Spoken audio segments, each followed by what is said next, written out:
is a guy and a friend of mine got together with me, and we went with a videotape camera, okay, and went out into RCA to get pictures of the last of the antenna field and everything before it was finally smashed down.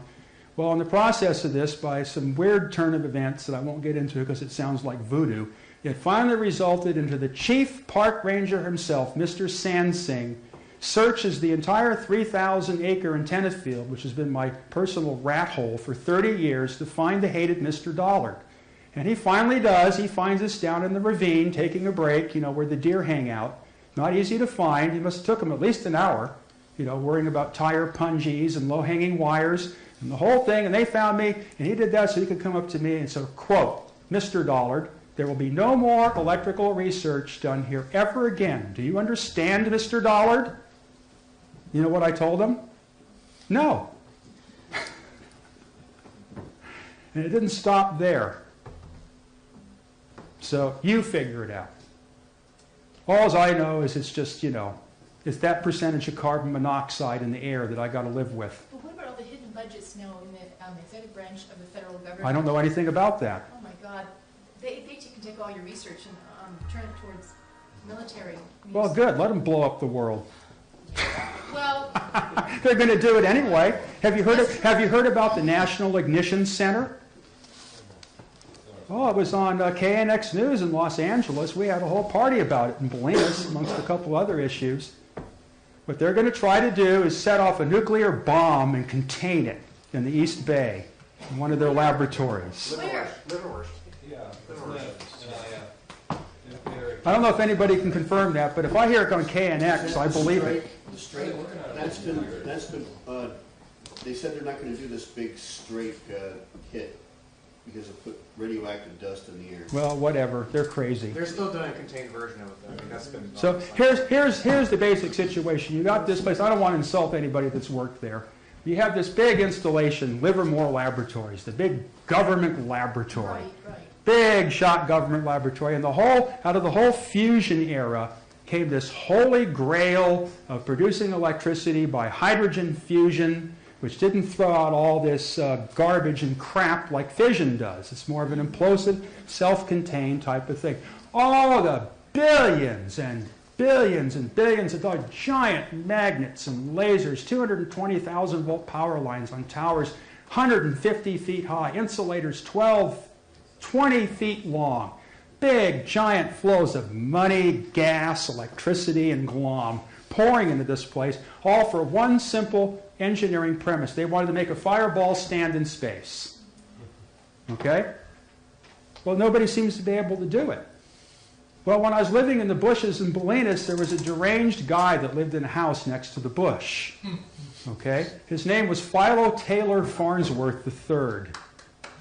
So I began to get drunk and stoned with this deranged man, okay, and was told that he's really off his rocker, okay, and nobody wanted to even bring me near him, and I didn't know, you know, and I looked at his facial features, and I go, well, he's got to be a Farnsworth. So at any rate, we get drunk together, and the first thing, you know, the drunken mentality, along with all, you know, the foul language and puffing up like frigate birds, my transmitter put out more power than yours. And the whole thing, it results in that I tell him one of my best stories, which happened to do something that created the beginnings of a fusion reaction. What we used to do when I was a kid is the science club was kind of also the pyromania club in those days. Janet Reno wasn't invented yet, okay? So weird things would happen. So in the course of experimenting I could get all the old tubes from RCA. I had moved a 10 kilowatt transmitter from RCA into my parents' garage. Okay, this thing was the terror of the neighborhood. Well, I found out this terror spread a little farther than that. So what we did is we get these big tubes, back then these giant globes, and of course the ones that were good, you know, were very carefully taken care of. But the ones that were no good, if you still could get current through them, okay, as my parents once a week would go out to a movie or something like that. So the whole science club would show up to my laboratory, okay, and we would play Nuclear Meltdown. And this is what playing Nuclear Meltdown was. We take the tube, Okay, we'd hook it to the big 3,300 volt switchboard. You know, this thing's got about enough juice to run a whole neighborhood. It's clamped right where the wires come in off the meter, on our side of the meter, but nevertheless had to be clamped right on. It just draws so much power the whole neighborhood would just go into a brownout every time the telegraph key was hit. So it was a 3 or 4 person operation. One man controlled the plate, one man controlled the screen, one man controlled the control grid, and somebody kind of had to deal with me with the whole, to get this thing hotter and hotter and hotter and hotter.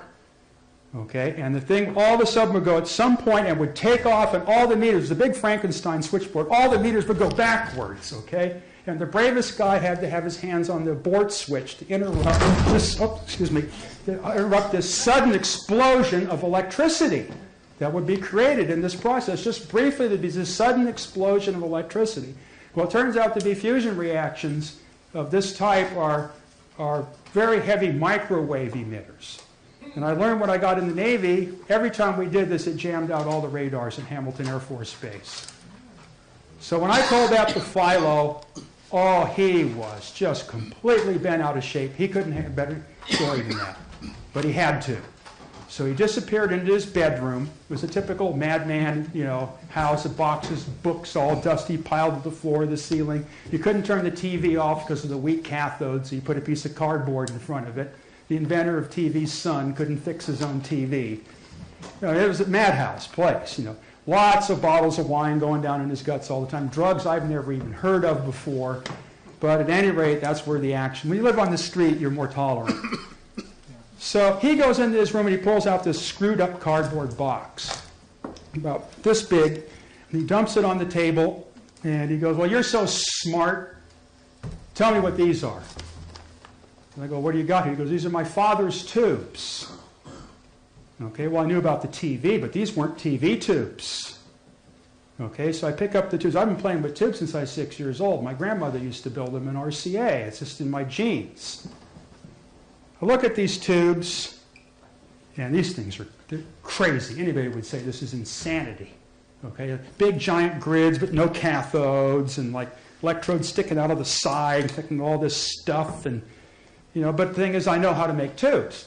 So I'm looking at him, and I start to see what's going on here. And he's sitting there. Remember that cartoon character of that dog that would laugh with that kind of horse after the dog screwed somebody that screwed him? I forget the character. That's exactly how Philo laughed. It was that kind of... You couldn't really hear it. It was kind of like a growling inside.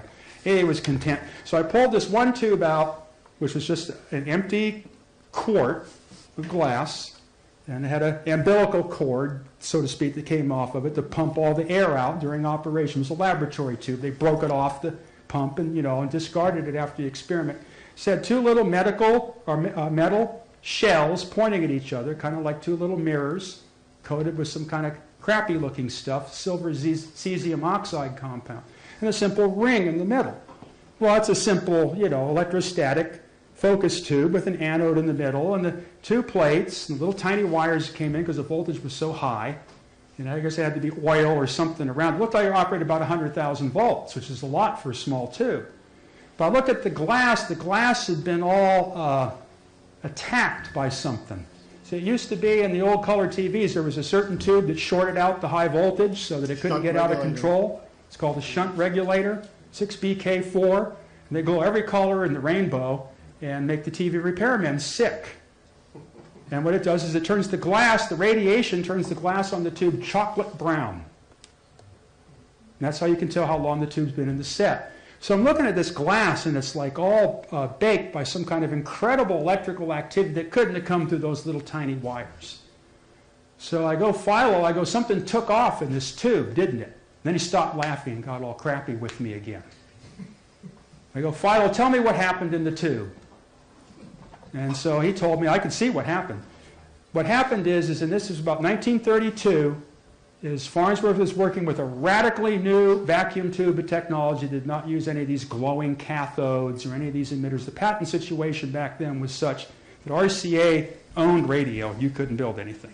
That's what started in Bolinas with the Alexanderson system. Lit this thing up. A star appeared in the middle. turn off the power, and it stayed there for a brief period of time. So that changed my life forever. I know. So here you have this giant laboratory.